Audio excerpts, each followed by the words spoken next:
This is the Fifine AM8 microphone and the Fifine SC3 mixer. With a price tag of around $50 each, these products are aimed at streamers on a budget who are just getting started with content creation. Right? I mean, there's no way a $50 microphone is going to compete against something twice or even 4 times its value, surely. Maybe don't be so sure. I'm Mo, and in this video I'm going to be looking at these budget offerings from Fifine to determine who they are suitable for and whether they are worth the money.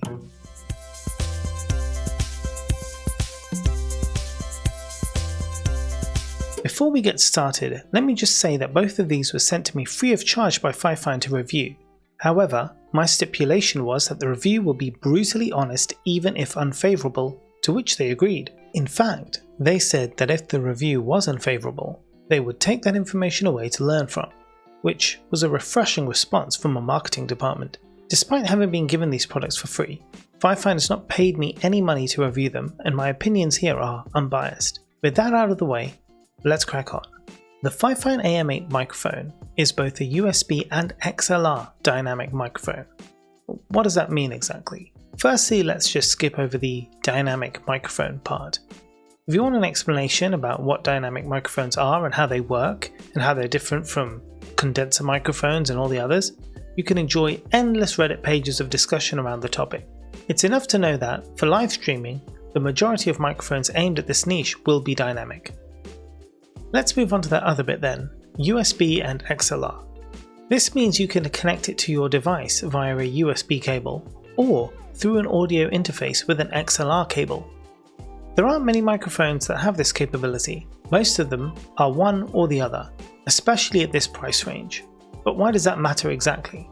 Well, when you're first starting out, you probably don't have a mixer or audio interface like the Fifine SC3, which I'll get to reviewing in the second half of this video.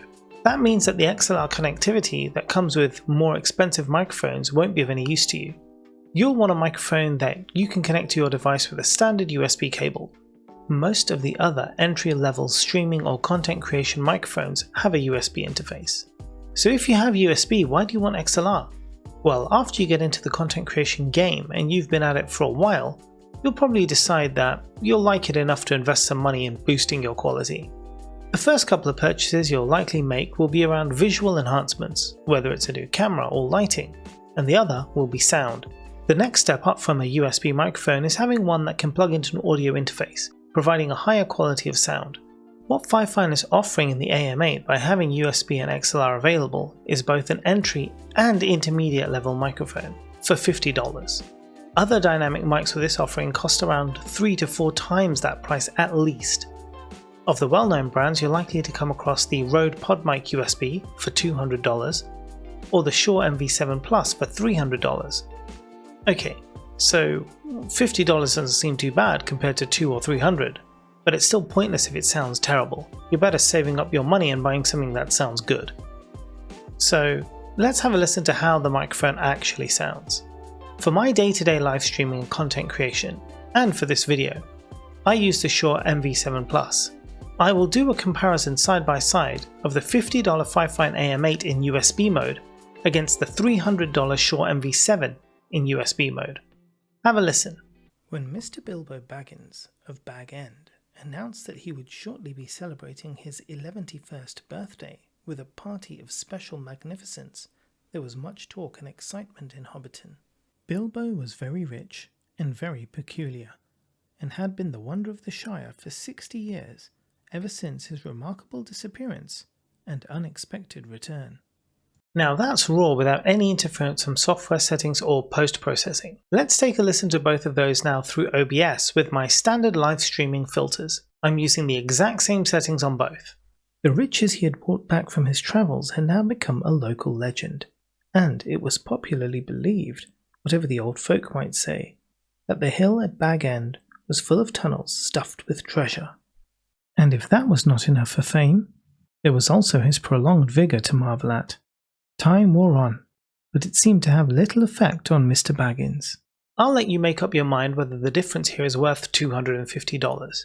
But let's not stop there, because this is also an XLR mic, so let's test it with an audio interface. For this test I'm going to use the audio interface I usually use. the Solid State Logic SSL2 Plus. It's an intermediate level interface costing around $300.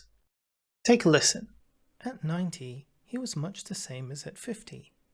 At 99, they began to call him well preserved, but unchanged would have been nearer the mark.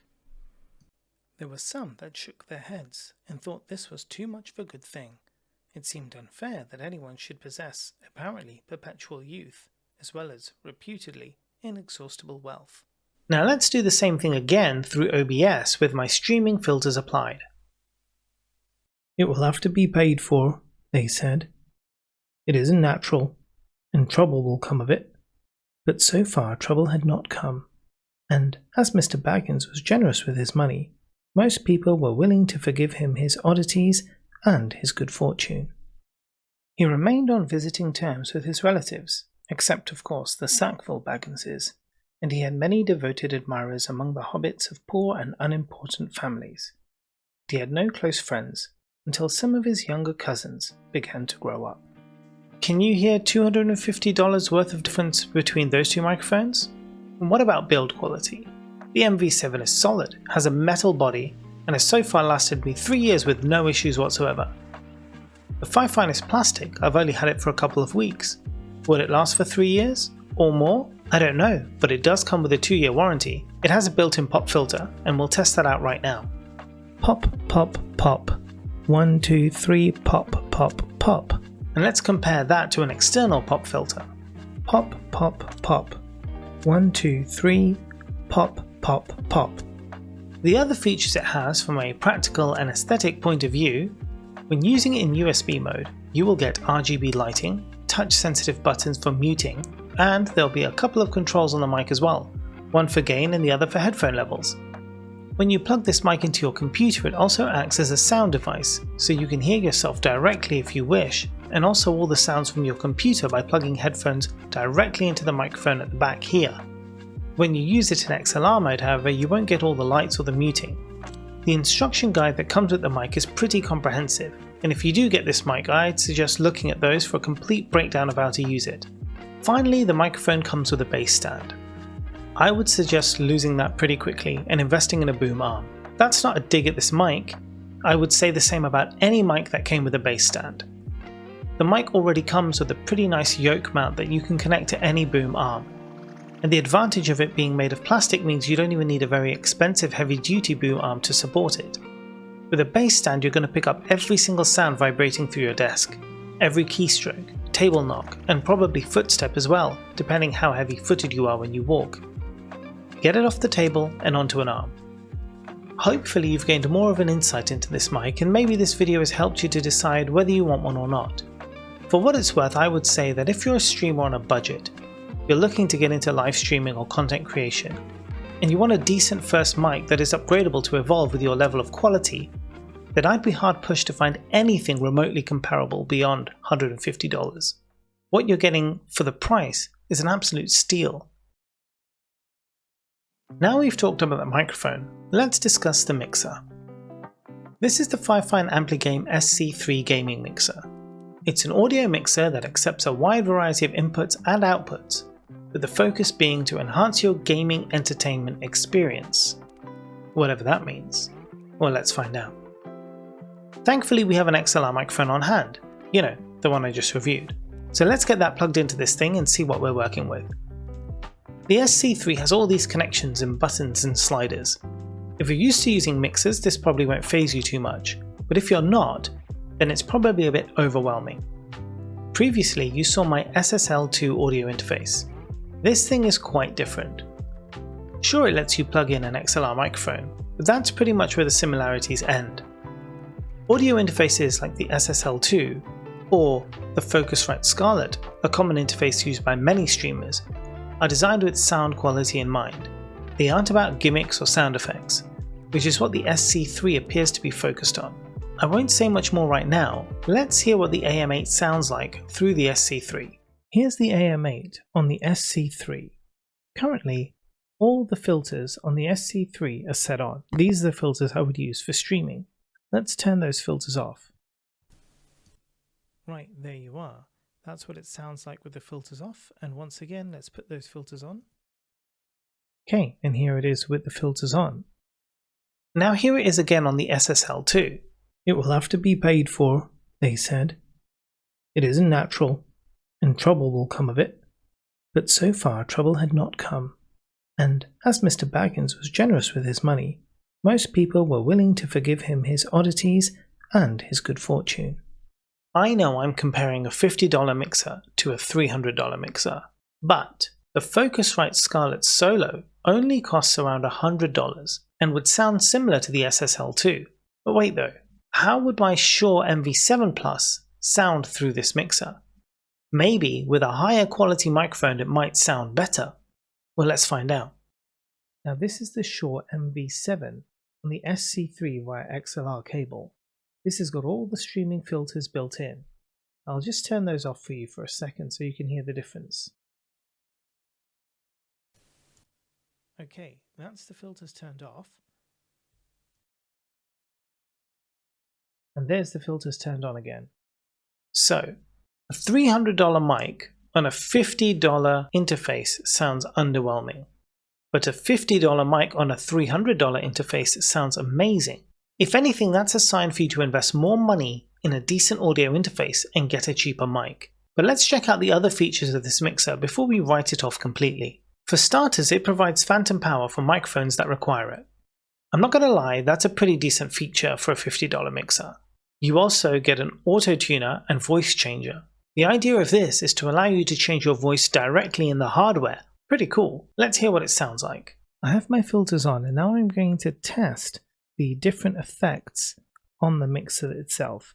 So we have an auto tune function here and it can do it in different keys, going from A, B flat, B, C, all the way up to E flat at the top.